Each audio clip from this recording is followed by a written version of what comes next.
What's good, YouTube? Crispy Johns checking in. And in this tutorial, we're gonna do a ball fade, 1.5 on top. And I'm gonna show you the fastest, easiest way to get your fade crispy. Okay. And the first step we're gonna do is 1.5, or my bad, half open. And yeah, we just try to make your lines like 1 inch thick. Try to give yourself space to fade, you know. If you don't give yourself space to fade, you know, you're gonna struggle. There's gonna be little steps that you gotta try to work with. But since we're making the guideline thick, you don't gotta worry about that. So yeah, we're cleaning it up with the half. And we go halfway. See, I did the lever halfway. And after halfway, we just close it up. But you gotta flick it with the wrist. You know, you gotta. If you're a beginner, you gotta learn how to flick it with the wrist. It's all about that wrist. You gotta flick it. And yeah, we're just cleaning everything up, making sure everything is blended.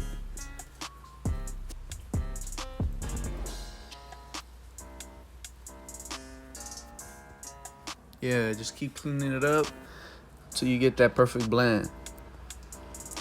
To me, in my opinion, the half is the important step. Like, it makes your step look clean. You gotta make sure everything's like as clean as possible.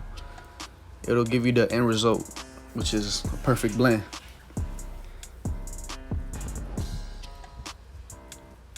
You gotta get the trimmers. Make sure there's, well, they don't have to be zero gap, but just make sure they're sharp, and they'll get between the ball line and the half.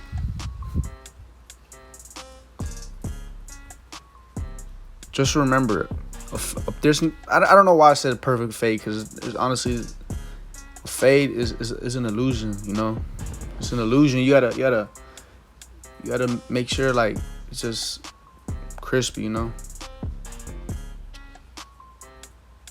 And then I believe I'm going with I think that's the half open.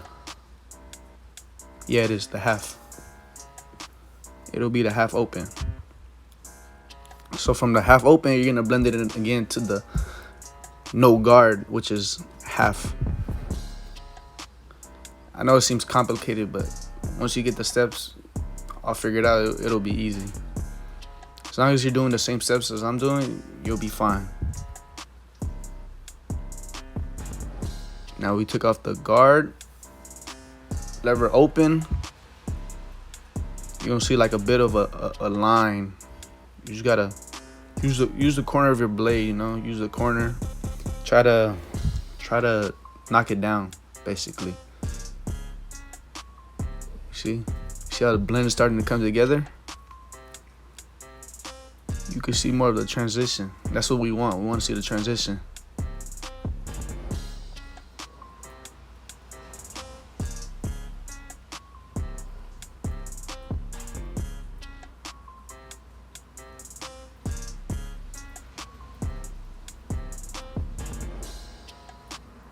And I believe we're doing the 1.5 closed all the way up. As long as you don't dig in all the way to the head, you kind of want to, how do I say, you kind of want to use the 1.5 and like freehand it to the shape of his head. You don't ever want to go inside, dig into his head, because then it's gonna look funny, you know. So you always want to freehand it with the shape of his head. Don't go inside of his head. And then we're doing the one open, just erasing that line. So my steps are pretty simple, you know. I fade up, and then I fade down, and that's pretty much it, you know. You just staying consistent with my steps. You gotta master it, and it'll be simple, you know. It'll be like second nature. But my steps are pretty easy, you know, so you probably wouldn't struggle that much. You know, after one haircut or two haircuts, you'll get the feel of it. You'll get like, oh, what am I supposed to do? You know, it'll be simple for you. We're doing the one close here. See how the fade is starting to come together? That's what we want. We want that transition right there.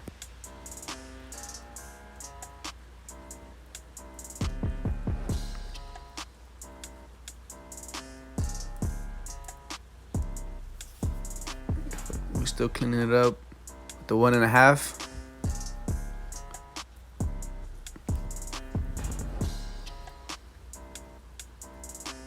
Now lever open. Just with the corner, you know, you just wanna clean everything up with the corner of the blade. Once you start going to the smaller guards, you know, you don't wanna use the full blade, because if you use the full blade, you're gonna make a line that you don't wanna, you know, it's gonna be hard to take out.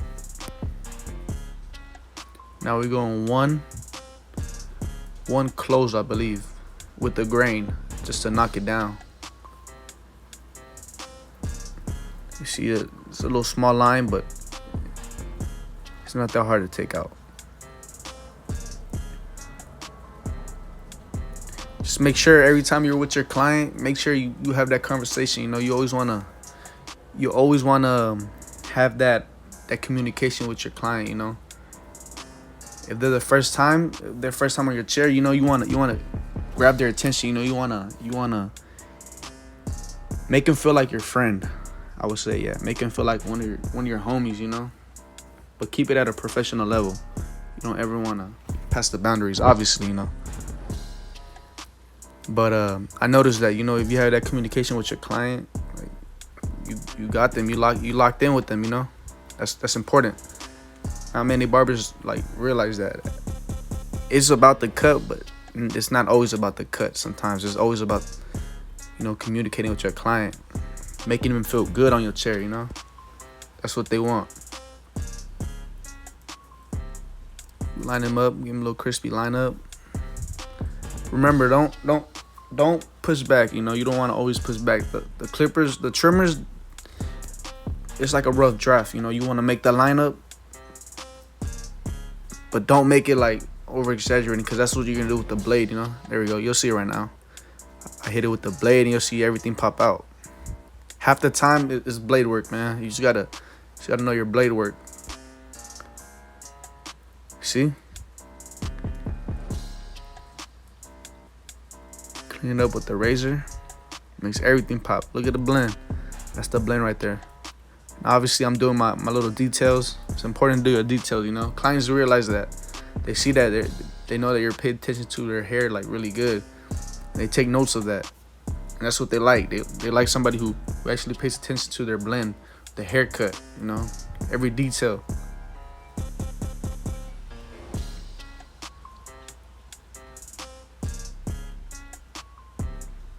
Do my little details.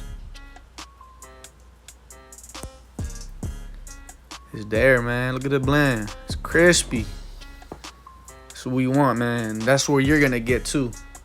You gotta stay consistent, work hard, you know. You'll get there. We made it to the end of the cut. You see it there. It's crispy, man. If you want to be crispy too, comment below any haircuts you want me to do. If you want to get to the next level, make sure to comment, subscribe, and like.